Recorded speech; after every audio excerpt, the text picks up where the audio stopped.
les va? Sigo aquí con José Medina Mora, presidente hasta el último día del año, o el 30, el 31 ya no. Todavía. Dirigente nacional de la Confederación Patronal de la República Mexicana, la Coparmex. Y una de las organizaciones que más, al menos a mí, llamó la atención por su acometividad, por su, se diría, activismo frente a hechos del gobierno con el que no estaban de acuerdo. Uno de ellos, pues, la reforma al Poder Judicial. ¿Por qué la Coparmex y casi ninguna otra de las agrupaciones empresariales, José? Sí, bueno, primero, en la reforma del Poder Judicial, lo que se destruye es esta carrera por meritocracia en el Poder Judicial federal. ¿Qué es lo que había que reformar? Los poderes judiciales estatales, los ministerios públicos, las policías municipales, las policías estatales, las fiscalías estatales. En el Poder Judicial federal lo que se hacía es que por meritocracia entraban primero como oficiales y después de un tiempo presentaban exámenes para ser actuarios, después de otro tiempo presentaban exámenes para ser secretarios, finalmente otro examen después de un tiempo para ser jueces, exámenes de oposición y luego tener la posibilidad de ser magistrados. Son mexicanos y mexicanas que le han dedicado 20, 25, 30 años de su vida a estudiar, a presentar exámenes, a ir subiendo precisamente por méritos en lo que es el Poder Judicial federal. Eso se destruye y desgraciadamente el 70% de ellos han decidido no participar en esta tómbola para la elección de jueces y magistrados por voto popular.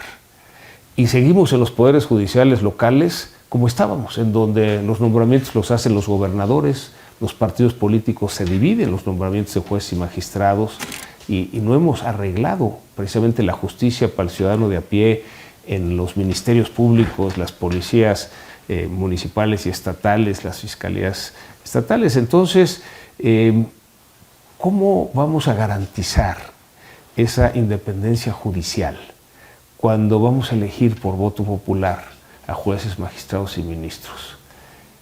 Y sobre todo a partir de la aprobación de iniciativas de reforma constitucional que se han dado de manera tan desaseada como la sesión aquella de los diputados en un centro deportivo donde no se sabe ni siquiera quiénes alzaron la mano o votaron, si son o no legisladores, o en el Senado, pues la sucia compraventa del voto de un senador que a cambio de retirarle acusaciones penales, estoy hablando de Miguel Ángel Yunes Márquez, a cambio de retirarle acusaciones penales, pues se entregó al oficialismo y dio el voto decisivo para que prosperara la reforma. Sí, creo que esto tiene, digamos, un momento anterior, es la votación del 2 de junio. Reconocemos el triunfo contundente de la presidenta, la doctora Claudia Sheinbaum, casi el 60% de los votos versus un poco más del 40% de la oposición. Pero en el Congreso hubo un voto diferenciado, 54% a Morena y sus aliados, 46% a la oposición. El INE aplica un criterio que había aplicado anteriormente en circunstancias diferentes para que ese 54 se convirtiera en un 72 y con esto la mayoría calificada. Ese artículo 54 de la Constitución se debió haber interpretado de manera integral, sistemática, para así darles la mayoría que sacaron, pero no mayoría extra o suprademocrática, porque obtuvieron el 54 de los votos y casi el 75 de las curules. Sí, y eso desgraciadamente lo avala también el Tribunal Electoral, que es la última instancia. Entonces es una realidad, México ha cambiado el régimen, porque entonces ahora el partido oficial puede cambiar la Constitución como quiera, ya no necesita los votos de la oposición. Teníamos, Carlos, 40 años en este país que no cambiaba la Constitución sin el consenso de la oposición, sin los votos de la oposición. Esto nos ayuda a que realmente fueran cambios en beneficio del país. Hoy van a aplicar, como vimos en la reforma del Poder Judicial, la mayoría calificada, como aplanadora, sin escuchar a la oposición, sin escuchar a los expertos, sin escuchar a la ciudadanía. Pero es la realidad, y van a aprobar esa y las otras 17 reformas constitucionales que dejó el presidente anterior. Es una agenda que ahí tienen y que han ido aprobando. Ya aprobaron la desaparición de los órganos autónomos. Nos tardamos 3 décadas en construir esos contrapesos que ayudan a la ciudadanía, que ayudan al desarrollo de la democracia del país. Entonces, por eso hay que ser conscientes, hay que ser realistas. Estamos ante un nuevo régimen en donde ya no hay esos contrapesos, en donde hay esta concentración, como hace tiempo el Ejecutivo dominaba al Legislativo y al Judicial. Pero platicaban con la oposición. Sí, claro. Ahora habrá que retomar esos diálogos con la oposición y reconstruir lo que necesita el país. O sea, esto no quiere decir, Carlos, que se acabe el país. O sea, el país sigue adelante. Es mucho más grande que su gobierno, mucho más grande que un partido político, y mucho más grande que una persona. Simplemente hay que ser conscientes de que ha cambiado, y a partir de eso es que tenemos que construir lo que viene para el desarrollo del país, ¿no? ¿Qué piensas de que en las boletas electorales para este proceso que viene con jueces, magistrados y ministros aparecerá la lista de candidatos de cada uno de los 3 poderes? Entonces se sabrá a quiénes propone el Ejecutivo, a quién es el Legislativo, a quién es el Judicial. Yo digo, de cara a la elección del 2 de junio, pues la gente que está muy contenta con los apoyos sociales que recibe, como se vio en la elección del 2 de junio, va a votar por los de un solo partido, que se hicieron el Ejecutivo y el Legislativo, para engullirse al Poder Judicial. ¿Qué piensas de esa presentación, supongo, inmoral, sucia, de las boletas? Un poco lo que puede pasar, porque va a ser una elección compleja, muchas boletas, es que pues muchos votos sean nulos. Eso es lo que vimos que pasó en Bolivia a la hora que se ponen a elegir por voto popular a los ministros de la Corte. 95% de votos nulos. ¿Por qué? Porque es complejo el proceso. Acá estaremos eligiendo de boletas en donde hay muchos nombres que no conocemos y que va a ser muy difícil conocer. Si hoy es difícil que conozcas a tu diputado federal, a tu diputado local, tu senador, tu presidente municipal, el gobernador y el presidente, son 6 personas que tienes que conocer. Acá pues son decenas de personas, y ¿cómo vas a elegir entre una boleta con todos esos nombres por quién votar?